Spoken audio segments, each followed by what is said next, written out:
নমস্কার বন্ধুরা, আরেকটি নতুন রেসিপির সঙ্গে আপনাদের সবাইকে জানাচ্ছি তনুজাস কুকিং ক্রিয়েশন চ্যানেলে স্বাগত। আজকে আপনাদের সঙ্গে মালাই কেকের রেসিপি শেয়ার করব।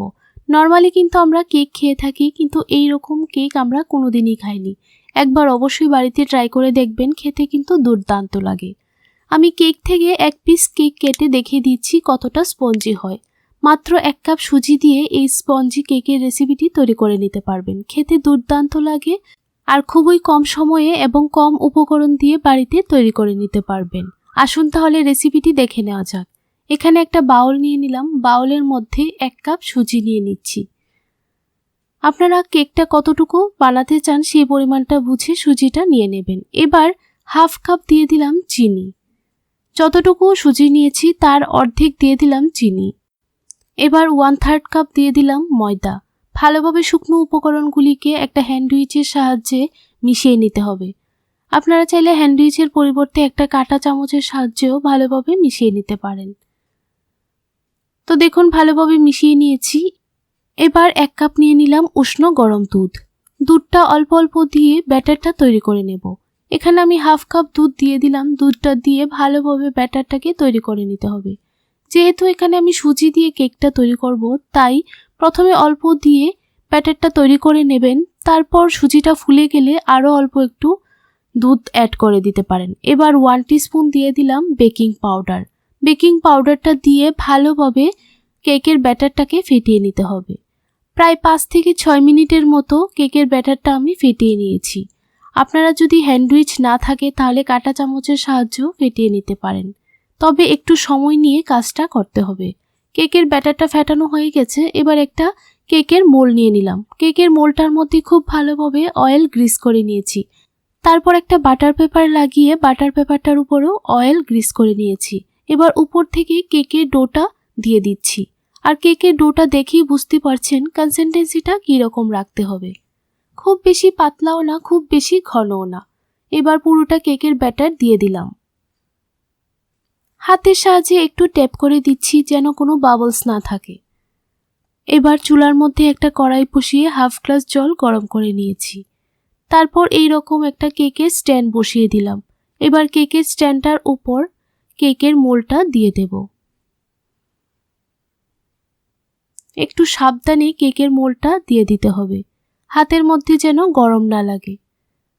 তো দেখুন কেকের মোলটা বসিয়ে দিলাম। এবার কড়াই লিডটা লাগিয়ে 35 থেকে 40 মিনিটের মতো রেখে দেব। আর কড়াইয়ের লিডের উপর যে ছিদ্রটা আছে সেই ছিদ্রটাকে আমি একটা পেপারের সাহায্যে বন্ধ করে দেব। এবার 35 থেকে 40 মিনিট পর ফিরে আসছি। তো দেখুন 40 মিনিট পর ফিরে আসলাম। কেকটা কিন্তু সম্পূর্ণভাবে তৈরি হয়ে গেছে। কালারটাও কিন্তু খুব সুন্দর এসেছে। এবার কেকটা সম্পূর্ণভাবে তৈরি হয়েছে কিনা সেটা দেখার জন্য একটা চাকুর সাহায্যে চেক করে নিচ্ছি। তো দেখুন চাকুটা কিন্তু একদম ক্লিন এসেছে, তার মানে কেকটা সম্পূর্ণভাবে রেডি হয়ে গেছে। তো কেকটা ঠান্ডা হওয়ার জন্য রেখে দিলাম সাইড করে। এবার চুলায় একটা ফ্রাইং প্যান বসিয়ে 500 গ্রাম দিয়ে দিলাম আমুল তাজা দুধ। আর আপনারা কেকের মালাইটা তৈরি করার জন্য কতটুকু দুধ নেবেন সেই পরিমাণটা আপনারা বুঝে দিয়ে দেবেন। এখানে আমি 500 গ্রাম দুধ দিয়ে কেকের মালাইটা তৈরি করে নেব।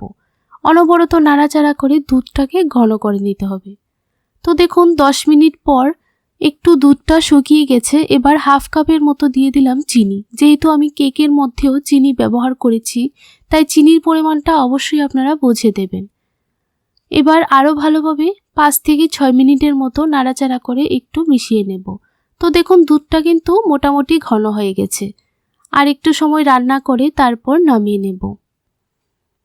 আর দুধের মালাইটা যখন তৈরি করবেন তখন চুলার আঁচটাকে মিডিয়ামে রেখে অনবরত নাড়াচাড়া করে মালাইটা তৈরি করে নিতে হবে।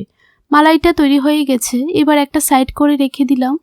তারপর দেখুন কেকটাকে আমি আনমোল্ড করে নিচ্ছি। কেকটা কিন্তু খুব ভালোভাবে ঠান্ডা হয়ে গেছে। এবার একটা চাকু দিয়ে চারপাশ থেকে ঘুরিয়ে ঘুরিয়ে কেকের মোল্ড থেকে তুলে নিয়েছি। তো দেখুন বাটার পেপারটাও তুলে নিচ্ছি। আর বাটার পেপারটা কিন্তু খুব সহজেই উঠে যাচ্ছে। তো দেখুন কেকটা দেখতে কত লোভনীয় হয়েছে, খেতেও ভীষণ মজাদার হয়। আর এবার একটা চাকুর সাহায্যে এইভাবে কেকটার উপর থেকে একটু ছিদ্র করে দিতে হবে, তাহলে মালাইটা খুব সুন্দরভাবে কেকের মধ্যে ঢুকে যাবে। এবার অল্প অল্প করে দুধের মালাইটা কেকের উপর থেকে দিয়ে দিচ্ছি।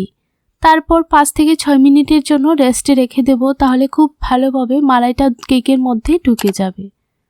বন্ধুরা, রেসিপিটি কেমন লাগলো কমেন্ট বক্সে অবশ্যই কমেন্ট করে জানাবেন। ভালো লাগলে ভিডিওটিতে একটা লাইক করে দেবেন আর খুব বেশি পরিমাণে আপনার বন্ধুদের সঙ্গে শেয়ার করবেন।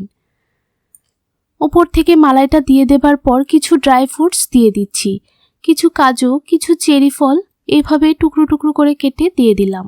আপনাদের পছন্দ অনুযায়ী ড্রাই ফ্রুটস দিয়ে আপনারা ডেকোরেট করতে পারেন। এবার একটু কেটে দেখিয়ে দিচ্ছি কেকটা কতটা স্পঞ্জি হয়েছে। রেসিপিটি ভালো লাগলে চ্যানেলটিকে সাবস্ক্রাইব করে আমার পাশে থাকবেন আর নিয়মিত ভিডিও দেখার জন্য অবশ্যই নোটিফিকেশন বেল বাটনটি প্রেস করে রাখবেন, তাহলে সবার প্রথমে আপনাদের কাছে নতুন নতুন রেসিপির আপডেট পৌঁছে যাবে। তো দেখুন কতটা স্পঞ্জি হয়েছে দেখিয়ে দিলাম। তাহলে বন্ধুরা, আজকের জন্য এতটুকুই। পরবর্তী ভিডিও দেখার জন্য আমন্ত্রণ রইল।